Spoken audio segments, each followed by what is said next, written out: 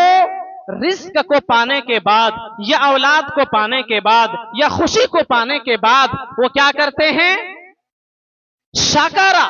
فکان خیر اللہ، وہ اللہ کا شکریہ ادا کرتے ہیں، وہ اللہ کو یاد کرتے ہیں، اور اللہ کو جب وہ یاد کرتے ہیں نعمت کو پانے کے بعد، تو اللہ رب العالمین اس کی خوشی میں اور زیادہ اضافہ کر دیتا ہے، اور ہر جانب سے اللہ رب العالمین اس کی مدد کرتا ہے۔ اور مومن کی صفت یہ بھی ہے، مومن کی صفت یہ بھی ہے، ذرہ جب انہیں کوئی ضرر پہنچتی ہے، جب وہ تکلیف میں ہوتا ہے، جب وہ بیمار پڑتے ہیں یا نا امیدی کے شکار ہونے والے ہوتے ہیں، تو وہ اللہ کی رحمت سے مایوس نہیں ہوتے، بلکہ صبر فکان خیر اللہ، ان کے لیے جب وہ صبر کرتے ہیں، جب وہ صبر سے کام لیتا ہے، تو اللہ رب العالمین ان کی غیب سے مدد کرتا ہے۔ تو یہ مومن کی صفات ہیں، یہ کوالٹی ہے، جو بھی شخص اپنے اندر پیدا کرے وہ اللہ رب العالمین کی مدد آسانی کے ساتھ پا سکتا ہے۔ اللہ رب العالمین قرآن کریم کے سورہ نور سورہ نمبر 24 آیت نمبر 55 میں ارشاد فرماتا ہے، وعد اللہ الذین آمنوا وعد اللہ الذین آمنوا منکم وعملوا الصالحات، اے ایمان والو، اللہ رب العالمین نے وعدہ کیا ہے، اللہ تبارک و تعالی وعدہ کرتا ہے، وعد اللہ الذین آمنوا، کن لوگوں سے؟ جو ایمان لائے، جنہوں نے ایمان قبول کیا اور ایمان لانے کے بعد وَعَمِلُوا الصَّالِحَاتِ، نیک عمل کرتے رہے، نیک عمل کرتے رہے۔ ایمان ایک بار لے آنے کے بعد وہ چوری کرے، ڈکیتی کرے، اسے مومن نہیں کہا جاتا ہے، اسے مومن نہیں کہا جاتا ہے کہ کلمہ پڑھ لیا، اسلام قبول کر لیا، اس کے بعد اسلام کے احکام، اس کے اصول، اس کے ضوابط کو چھوڑ دے اور وہ سمجھے کہ یہ مومن ہے۔ وہ مومن نہیں ہے، بلکہ برابر اللہ رب العالمین کو یاد کرے اور ہر سمے نیک عمل کرتے رہے۔ وہ نیک عمل کسے کہتے ہیں؟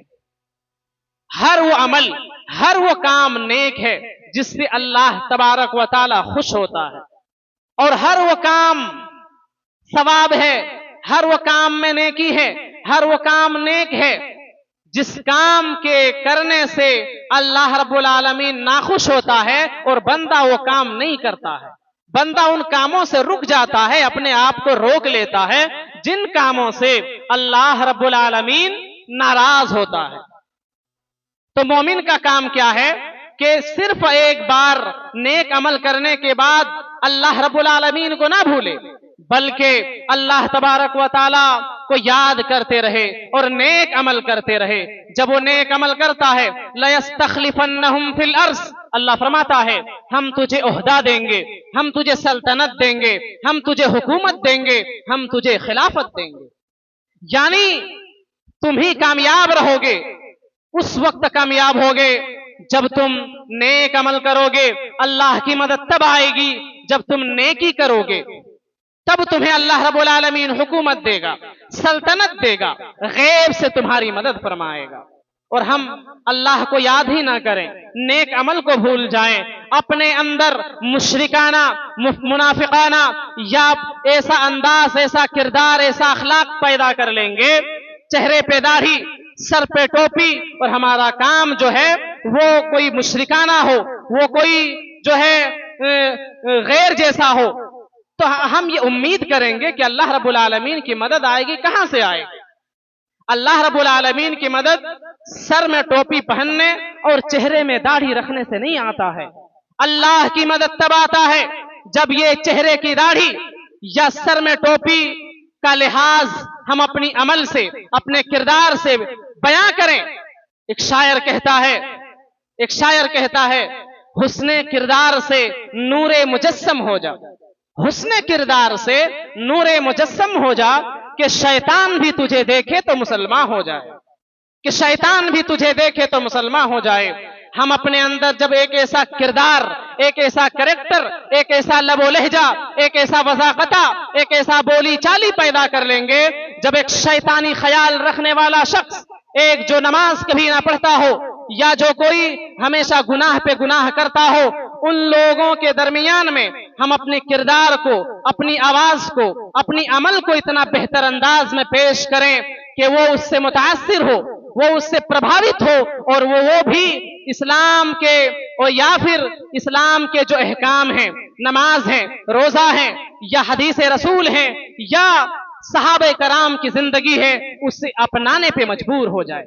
تو شاعر کہتا ہے کہ ابلیس بھی تجھے دیکھے، شیطان بھی تجھے دیکھے تو مسلمان ہو جائے۔ مان لیجئے ہم بہت بڑے عالم ہیں یا بہت پڑھے لکھے ہیں، بہت زیادہ آپ جانتے ہیں، حافظ قرآن ہیں، عالم دین ہیں، آپ کے پاس علم کا سمندر ہے، لیکن آپ کی آواز میں وہ مٹھاس نہیں ہے، آپ کے کردار میں وہ احسان، وہ حسن اخلاق نہیں ہے۔ آپ جب چلتے ہیں تو تکبر کے ساتھ چلتے ہیں، تو وہ علم آپ کے لیے فائدہ نہیں، وہ علم آپ کے لیے وبال ہے، وہ علم آپ کے لیے جو ہے وبال جان ہے۔ آپ بہت بڑے عالم ہیں، لیکن جب آپ بولتے ہیں تو لوگوں کو جاہل سمجھ کر بولتے ہیں۔ جب اپنی زبان کو کھولتے ہیں تو یہ سوچ کر کھولتے ہیں کہ ہم ہی یہاں جو ہے پڑھے لکھے ہیں، باقی سب جاہل ہیں، تو گویا یہ اخلاق کا سب سے کم تر درجہ ہے۔ اپنے آپ کو عالم سمجھیں اور اپنے آپ کو پڑھے لکھے سمجھیں، اور کسی اور کو جاہل اور جو ہے کسی اور کو گوارا سمجھیں، یہ اخلاق کا جو ہے اعلیٰ درجہ نہیں ہے۔ اخلاق کا اعلیٰ درجہ یہ ہے کہ آپ صرف ایک حدیث جانتے ہیں، مثال کے طور پر ایک حدیث خیرکم من تعلم القرآن وعلمہ، ایک حدیث، ایک چھوٹی سی حدیث جانتے ہیں اور اس حدیث کے مطلب کو جانتے ہیں کہ اللہ رب العالمین کے نزدیک سب سے بہتر شخص وہ ہے جو قرآن کو پڑھے اور قرآن کو پڑھائے، قرآن سیکھے اور قرآن کو سکھائے۔ اس حدیث کو آپ جانتے ہیں، اور اس حدیث کو بڑی ہی بہترین انداز میں، آپ عالم دین نہیں ہیں، آپ بہت بڑے مدرسے سے فراغت نہیں کیے ہیں، لیکن آپ اس حدیث کو کسی ایسے شخص کے پاس لے کر جاتے ہیں جو اس حدیث سے دور دور تک ان کا کوئی تعلقات نہ ہو، اور جب ان کو سناتے ہیں وہ عمل کرے نہ کرے وہ اس کی ذمہ داری ہے۔ آپ پر فرض ہے کہ جو کچھ بھی آپ جانتے ہیں، آپ کو اگر ایک چھوٹی سی آیت کا مطلب معلوم ہو، اللہ رب العالمین کی دعوت معلوم ہو، تو آپ پر فرض الہی ہے، اللہ رب العالمین کے جانب سے فرض ہے کہ آپ ان کو دوسروں تک پہنچائیں، اور پہنچانے کے انداز لاٹھی ڈنڈا نہ ہو، تلواریں نہ ہو، بلکہ پہنچانے کے انداز بڑی ہی نرم و لہجہ ہو۔ جس طریقے سے اللہ کے رسول حضرت محمد رسول اللہ صلی اللہ تعالی علیہ وسلم جو پوری دنیا کے امام ہیں، اتنے بڑے درجے پر اللہ تبارک و تعالیٰ کی آخری پیغمبر فائز ہیں، اگر ہم ایک لائن میں کہیں تو اللہ تبارک و تعالیٰ کے بعد، اللہ سبحانہ و تعالیٰ کے بعد سب سے بڑا درجہ کسی کا ہے، سب سے بڑا مقام کسی کا ہے تو جناب عربی محمد رسول اللہ صلی اللہ علیہ وسلم کا ہے۔ سب سے بڑا درجہ پوری عالم انسانیت میں، پورے انبیاء کرام میں، پورے عالم دین میں، پورے بزرگان، پورے تمام کے تمام صحابہ کرام میں، تمام کے تمام جو اپنے آپ کو بہت بڑا نیک مانتا ہو، اللہ کے نبی کا مقام اگر سب سے بڑا ہے تو اللہ رب العالمین کے بعد وہ مقام ہے جو اللہ رب العالمین نے اپنے آخری پیغمبر حضرت محمد رسول اللہ صلی اللہ علیہ وسلم کو دیا۔ جب وہ نبی جو تمام انبیاء کے امام ہیں، وہ راستے سے جاتے ہیں، جس راستے میں چلتے ہیں ان سے نفرت بھی کرنے والوں کی تعداد کم نہیں تھے۔ جب وہ راستے میں چلتے ہیں تو کئی سارے لوگ ان پر پتھر برساتے ہیں، تو کسی نے کچڑا تو کوئی کوڑا یا گندگی اس خالق کائنات کے آخری پیغمبر پر، جس سے اللہ رب العالمین سب سے زیادہ محبت کرتا ہے، اس نبی کے اوپر کسی نے کوڑا ڈالا تو کسی نے پتھروں سے مارا۔ کیا اس نبی نے کبھی بدلہ لینے کی کوشش کی؟ نہیں کی۔ راستے میں کبھی کسی بڑھیا روزانہ اس نبی کے اوپر دن بھر کی کچڑا جمع کرنے کے بعد اس نبی کے اوپر جو کچڑا ڈالا کرتے تھے۔ اللہ کے نبی کا گزر ہوتا ہے تو ایک دن دیکھتا ہے کہ وہ بڑھیا میرے اوپر کچڑا نہیں ڈال رہی ہے، تو اللہ کے نبی کا انداز اور اخلاق کے کردار دیکھیے، ان کا اخلاق کتنا اعلیٰ تھا کہ آپ انتظار کرتے ہیں کہ بڑھیا اب نکلے گی۔ اللہ کے نبی ان کو گالی نہیں دیتے ہیں، ان سے جھڑپ نہیں کرتے ہیں، بلکہ مسکرا کے روزانہ گزر جایا کرتے تھے۔ لیکن ایک دن جب وہ بڑھیا کچڑا نہیں ڈالتی ہے، آپ کھڑے ہو کے انتظار کرتے ہیں، پوچھتے ہیں لوگوں سے کہ وہ دادی ماں کہاں چلی گئی، تو کسی نے بتایا کہ وہ دادی ماں بیمار ہیں۔ تو اللہ کے نبی روزانہ خود ان کے گھر جا کر کے ان کا عیادت کیا کرتے تھے، ان کے گھر میں جھاڑو لگایا دیا کرتے تھے۔ تو بوڑھیا انتقال ہونے سے پہلے اللہ کے نبی کے اوپر ایمان لے آئی کہ جس پر میں کوڑا ڈالتی تھی، جس پر میں غلاظت پھینکتی تھی، آج میرا اخلاق اور میرا کردار دیکھ کر کے اللہ کے نبی ان کے سراہنے بیٹھے ہوئے تھے، اور اللہ کے نبی کے سامنے وہ بوڑھیا اسلام قبول کر لیتی ہیں۔ کہ اتنا بہتر اخلاق والا شخص کا مخالفت کوئی ہو سکتا ہے جو اتنے خطرناک اور اتنی خراب بے عزت کرنے کے بعد بھی ہماری عیادت کے لیے آ جائے؟ دنیا میں اس سے بہتر شخص ہو سکتا ہے؟ آج اگر ہم اپنی اخلاق کو، اپنی کردار کو، اپنی بولی چالی کو، اپنی جینے کے انداز کو، اپنے تعلقات کو سماج میں، معاشرے میں اتنا بہتر بنا لیں، اتنا اچھا بنا لیں کہ لوگ ہمیں دیکھیں اور ہماری طرح بننے کی کوشش کریں۔ اسلام تلوار کے دھار پہ نہیں پھیلا، اسلام زور و زبردستی کے بلبوتے پہ نہیں پھیلا۔ اسلام اگر پھیلا تو اخلاق اور کردار کے دائرے میں رہ کر کے جو علماء کرام نے، صحابہ کرام نے، انبیاء علیہ السلام نے جو اخلاق و کردار اپنے اندر پیدا کر کے جو پھیلایا، اسی کے بلبوتے پہ اسلام پھیلا۔ ہم آپ کو زبردستی کتنا دن نماز پڑھا سکتے ہیں؟ ہم آپ کو زبردستی کتنا دن داڑھی چھوڑوا سکتے ہیں؟ کتنا دن جو ہے آپ کو رمضان کے روزے یا کوئی ایسا کام جو اللہ رب العالمین خوش ہوتا ہو، وہ کام آپ سے زیادہ دن زبردستی نہیں کرا سکتے۔ اللہ خود منع کرتا ہے، لا اکراہ فی الدین، دین میں کوئی زبردستی نہیں، دین میں کوئی زبردستی نہیں ہے۔ اور اللہ رب العالمین قرآن کریم کے 14ویں پارے کے سب سے آخر میں فرماتا ہے کہ ادعو الی سبیل ربک بالحکمت والموعظۃ الحسنہ، اے لوگو تم اسلام کی دعوت جب دینا شروع کرو تو بڑے ہی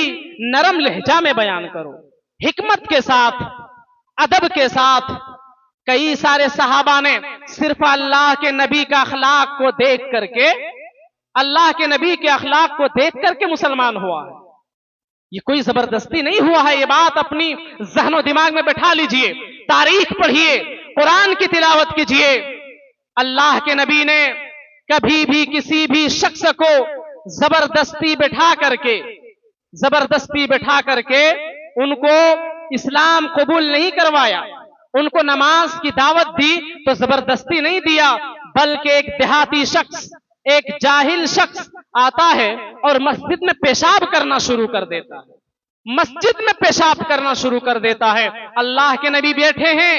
صحابہ بھی بیٹھے ہوئے ہیں، اللہ کے نبی دیکھتے ہیں کہ وہ دیہاتی آدمی مسجد کے کونے میں پیشاب کر رہا ہے تو صحابہ غصہ جاتے ہیں، صحابہ کو غصہ آ جاتا ہے، اللہ کے نبی اس کو بھگائیے، اس کو ماریے۔ اللہ کے نبی کہتے نہیں صحابہ، ان کو مارنا نہیں ہے، ان کو مسجد میں دوڑانا نہیں ہے، بلکہ اس کو پیشاب کر لینے دیجئے، ان کو پیشاب کر لینے دیجئے۔ جب وہ مسجد میں پیشاب کرتے ہیں، اگر کوئی بچہ بھی پیشاب کر دے تو ہم اس پر چلائیں گے، اسے ڈانٹیں گے، لیکن اللہ کے نبی نے اسے سمجھایا، اسے بٹھایا کہ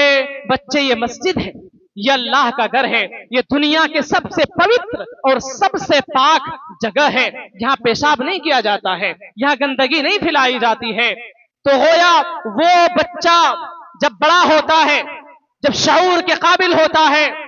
تو یہی چھوٹی چھوٹی چیزیں کو دیکھتے ہوئے جب ان کی پرورش ہوتی ہے تو ان کا شمار صحابہ کرام رضی اللہ تعالی عنہم میں ہوتا ہے۔ تو کیا اللہ کے نبی اگر ان کو مسجد سے بھگا دیتے، صحابہ ان کو مارتے، تو کیا وہ اسلام قبول کرتے؟ نہیں کرتے، وہ اسلام کو نہیں مانتے۔ تو گویا جو کچھ ہم جانتے ہیں، آپ عالم ہیں یا آپ غیر عالم ہیں،